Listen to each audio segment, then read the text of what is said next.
Good morning. It is mid-January and I just recovered from my Peloton ride. So I thought that I would do a quick video this morning about acceptance. I did a meditation yesterday through Peloton about acceptance, and I've been reflecting on it an awful lot. Um, I've shared several stories about the way that I was brought up and raised. And I think one of the things that I lacked most was acceptance and understanding that I truly had to love myself in order to, number one, have others love me, and number two, to truly be able to love others. I think you really get a good feeling of what that means when you have children yourself. I am constantly going through my life wondering if the person that I am and the decisions that I make on a daily basis are who I want my children to be. And sometimes I say, yes, I had a great day. And other times I think that I probably could have done better. I went through my whole life because I was constantly looking for that acceptance, worrying about what other people think. And I think it's something with social media, with just our world that we are in today, that we're constantly worried about what other people think. My girls are in fifth and sixth grade, and my son is almost 21 next week. And I see it on a daily basis for them being so big into social media that they're constantly worried about what other people are going to think. My middle child is in sixth grade, which is junior high. In my opinion, way too young to be in junior high.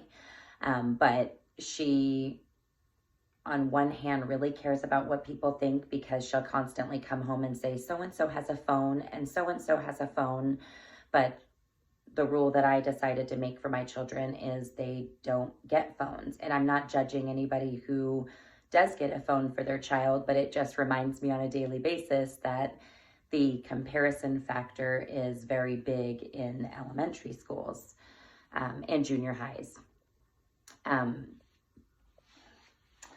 I used to tell myself all the time, because I would judge people quite often, that in my adulthood, I'm really going to do my best to make sure, if I have never gone through that certain situation, not to judge somebody and say, well, if I were you, I would have done this, or gosh, I would have done this if I were them.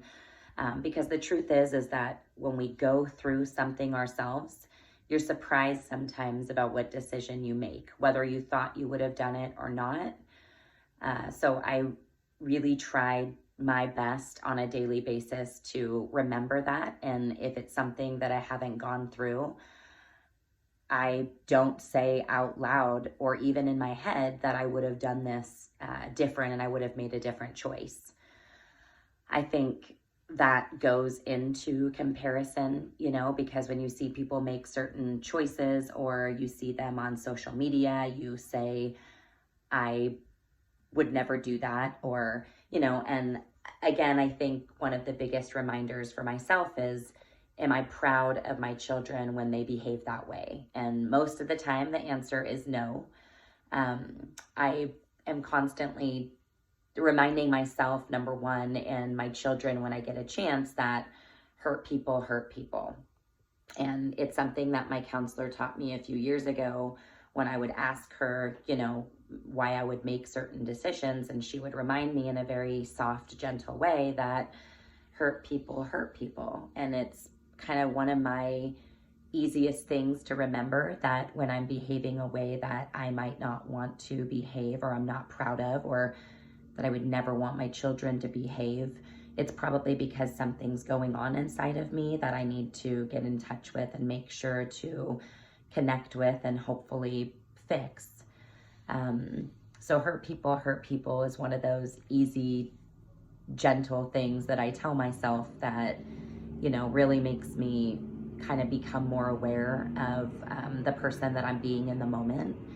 And the person that my children may be being in the moment, and it's an easier way to talk to them as opposed to yelling at them, or getting frustrated with them. It's remembering that hurt people. And if they're behaving a way that I don't think is in their core and values, it's just something that I talk to them about, again, in a very soft, gentle way. I think I probably do more talking with myself about that than I do my children. But again, when you're part of our world and social media and society, it's easy to cast judgment on a daily basis and judge yourself. I think if we can just learn to accept ourselves, celebrate our successes, do the small things to love ourselves, I think we would be happier people. I read something a few days ago that said if we just recharged ourselves as often as we do our cell phones, think about the type of people we can be. And I know sometimes we think, well, we're charging ourselves by sleeping, but the truth is that's just a necessity. I think we need to recharge ourselves on a daily basis, whether it's a gratitude journal or just being alone and kind of reflecting on ourselves or our day. Having goals to strive for, I think for me is really important. And hanging out with people who believe in us, because I think the world is filled with people who are constantly in competition with you because hurt people. And, if we don't surround ourselves by people who believe in us, that's the number one thing, in my opinion, that turns me into the person that I don't want to be. I used to struggle with, what if your most important people around you are not your biggest supporters? And I think that's sometimes the hardest thing for people, whether it's your family or your best friends, and really trying to figure out who, number one, you need to cut out of your life, and what type of people you need more of. So my 2020 is going to be filled with more self-reflection and my gratitude journal. Really quick on the gratitude journal, I think one of the things that have caused me to live a different life is always being on the lookout for the 5 things that I'm going to write in my journal the next day. And it's a small challenge I've made to myself that, I need to journal every morning, just 30 seconds of 5 things that I was grateful for the day before. And I found myself going, oh yes, I'm going to write that tomorrow, and I'm going to write that tomorrow. And I think for me, it's just an easy, gentle reminder that there's beautiful things to be thankful for right in front of you every single day. And if we're not looking for those things, then it's much easier to complain and just kind of look forward to the next day as opposed to living your life in the day that we're in. So thank you for watching my video, and I hope you have a wonderful day and choose joy today, and make sure that you're being responsible for the energy that you're putting into the world.